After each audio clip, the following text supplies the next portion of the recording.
এই জঙ্গলটার নাম জঙ্গম। দিনের বেলাও অন্ধকার থাকে। এই জঙ্গম জঙ্গলে একটা বড় কুঁয়ো আছে। এটা লোহার দরজা দিয়ে বন্ধ করা আর মজবুত শেকল দিয়ে বাঁধা।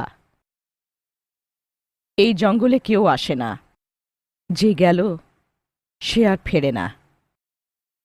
তাই এই জঙ্গলটাকে ভূতেদের জঙ্গম বলা হয়।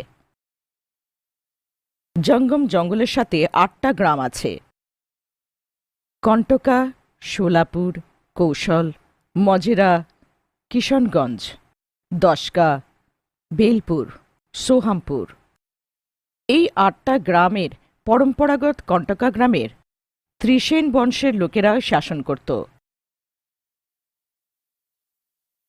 ৮টা গ্রামের লোক ত্রিসেন বংশের লোকেদেরকেই গ্রামের প্রধান হিসেবে মানত আর ওদের মাথায় উঠিয়ে রাখত।